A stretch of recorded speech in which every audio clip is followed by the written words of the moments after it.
देखते हैं सबसे पहली category of ranking index and report.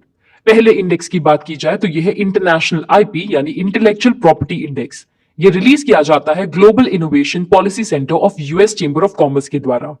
इसमें इंडिया का रैंक और स्कोर ओवरऑल इंप्रूव हुआ है and it has been ranked at 43 out of 55 countries.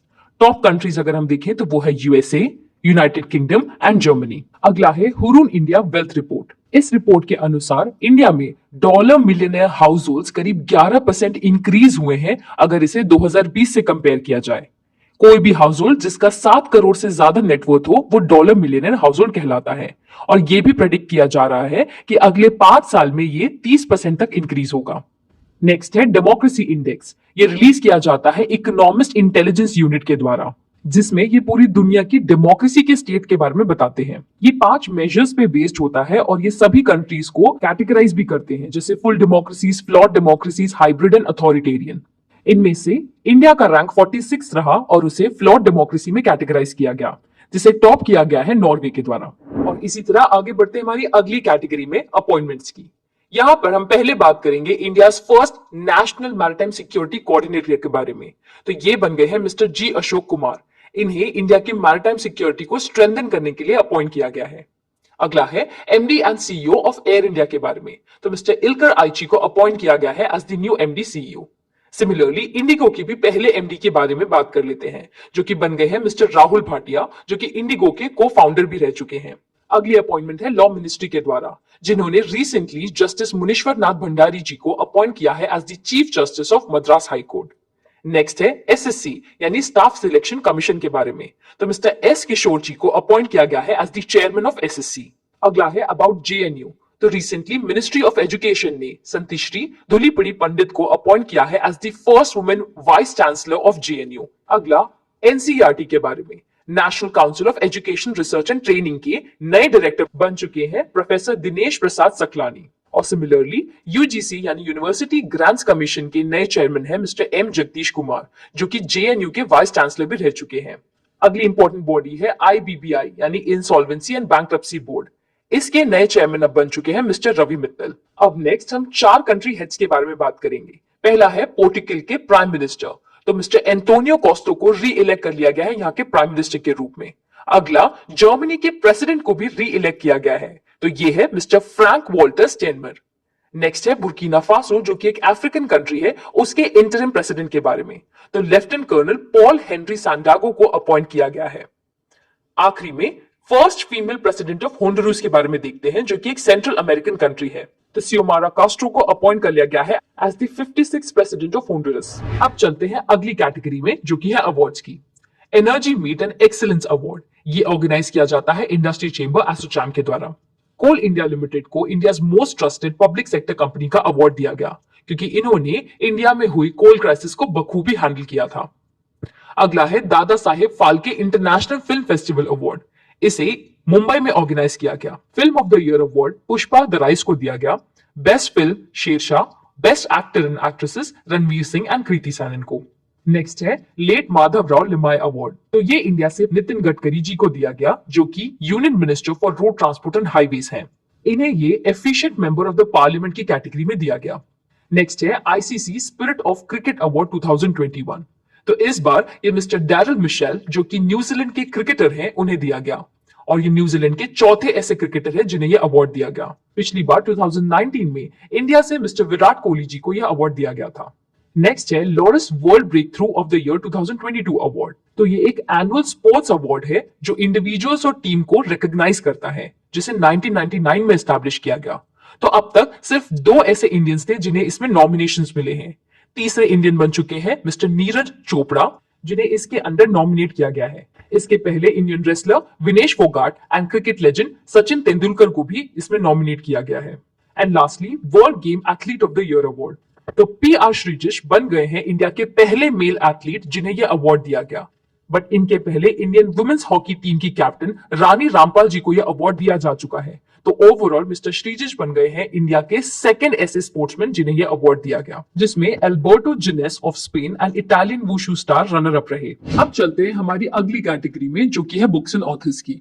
पहली द ग्रेट टेक गेम, ये लिखी गई है इंडियन ऑथर अनिरुद्ध सूरी के द्वारा। इसमें ये बेसिकली एक रोड मैप बताते हैं सभी कंट्रीज के लिए जिसमें वो टेक्नोलॉजी डोमिनेंट एरा में सक्सीड और सर्वाइव कर सके। अगली the founders the story of PayPal, ये लिखी गई है जिमी सोनी के द्वारा और इसमें ये पेपाल के फाउंडर्स के पीछे छुपी कहानी के बारे में बताते हैं। नेक्स्ट है अ हिस्ट्री ऑफ श्रीनिकेतन, ये लिखी गई है उमा दास गुप्ता के द्वारा और ये रविंद्रनाथ टैगोर जो कि एक नोबेल लॉरेट है उनके विलेज कंस्ट्रक्शन के बारे में हमें बताते हैं। अगली है काफी important how to prevent the next pandemic, ये बुक लिखी गई है मिस्टर बिल गेट्स के द्वारा और इसमें ये हमें फ्यूचर पैंडेमिक को रोकने और आगे नए स्टेप्स लेने के बारे में बताते हैं। अगली इंडिया अफ्रीका रिलेशंस, ये लिखी गई है इंडियन एम्बेसडर राजीव कुमार के द्वारा। इसमें ये अफ्रीका के emerging role in the global affairs के बारे में बताते हैं। अगली है अटल बिहारी वाजपेयी, ये लिखी गई है सागरिका घोष के द्वारा। ये एक बायोग्राफी है India former prime minister Atal Bihari Vajpayee ji की।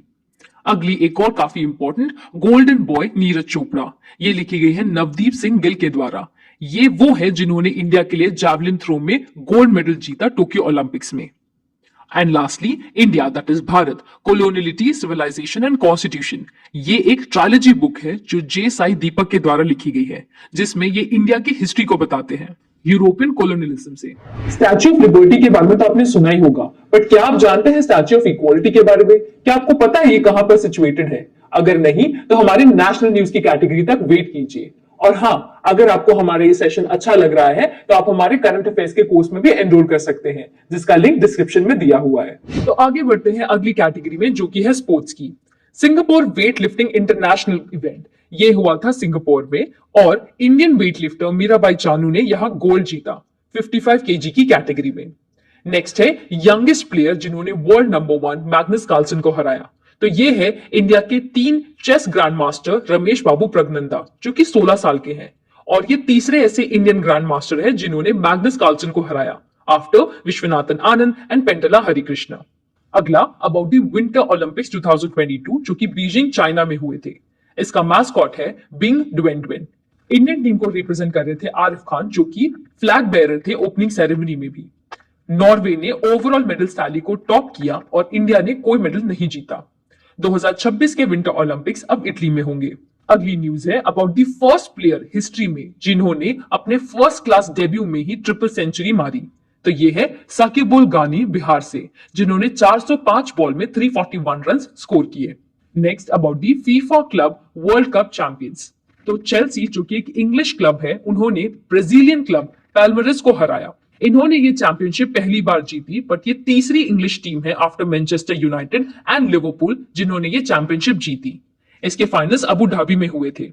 अगला है एएफसी यानी Asian football confederation women's Asia cup के बारे में। इस बार चाइना ने ये टूर्नामेंट जीता by defeating south Korea.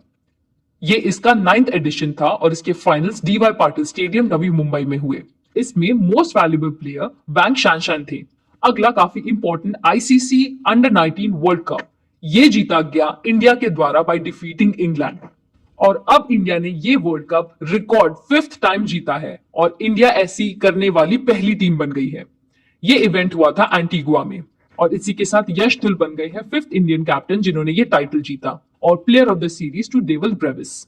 And lastly India की पहली यूनिकॉर्न स्पोर्ट्स एंटरप्राइज, तो ये बन गई है चेन्नई सुपर किंग जिनका मार्केट कैप करीब 76,000 करोड़ है। ये लीड की जाती है हमारे इंडिया के former Indian captain Mahendra Singh Dhoni ji के द्वारा जो कि 2021 के आईपीएल विनर्स भी थे। अब हम बढ़ते हैं हमारी इंपॉर्टेंट कैटेगरी में जो कि है नेशनल न्यूज की।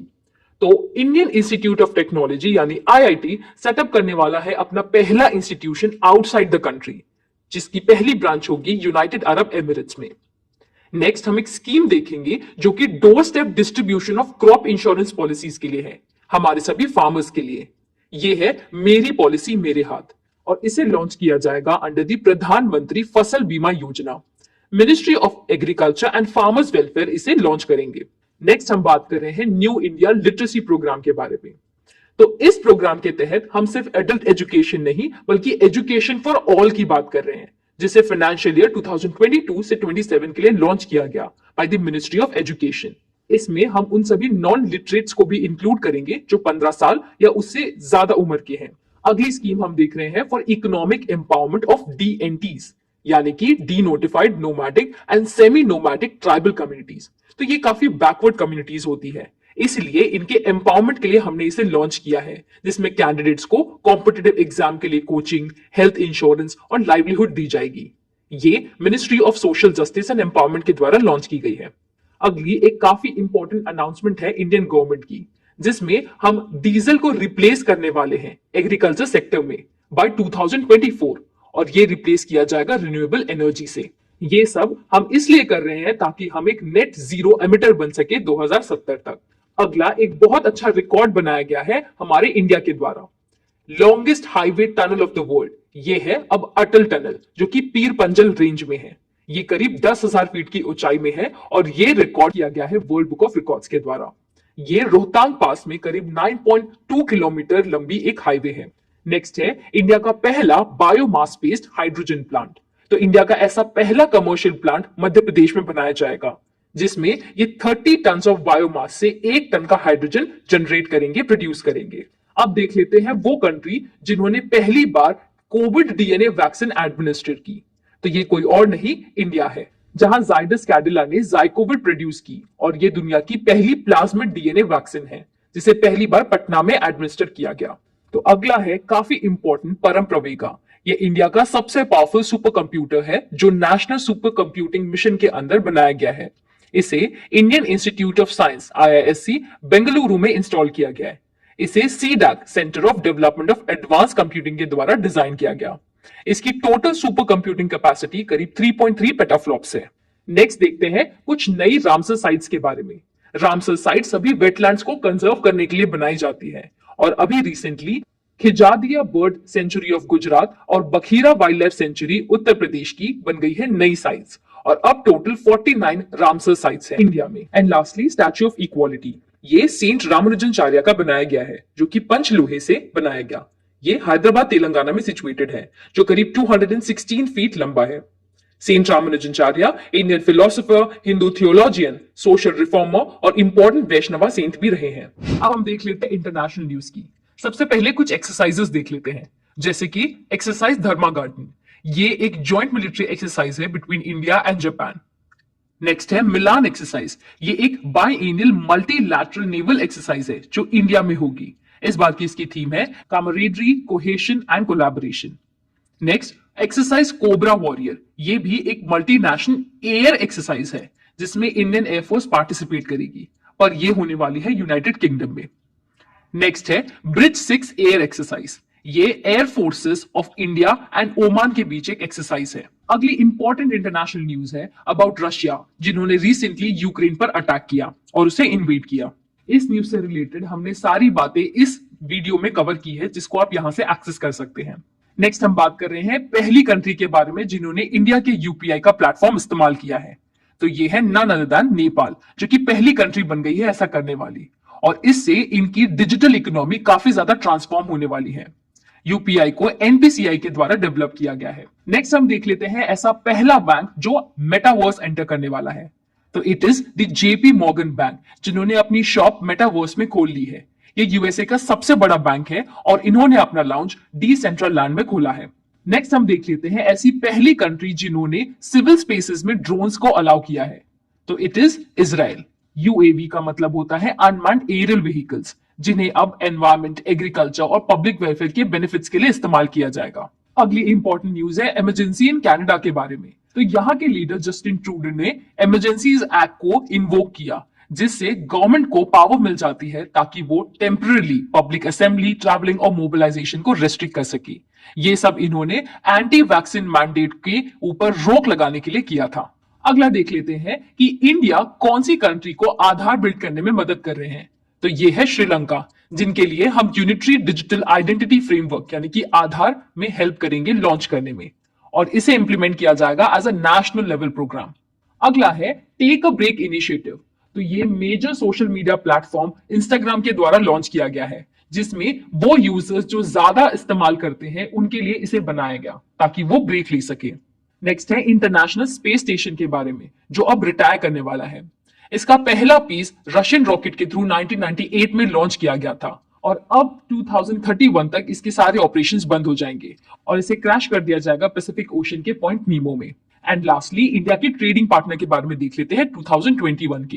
तो United states of America India का टॉप ट्रेडिंग पार्टनर रहा 2021 में।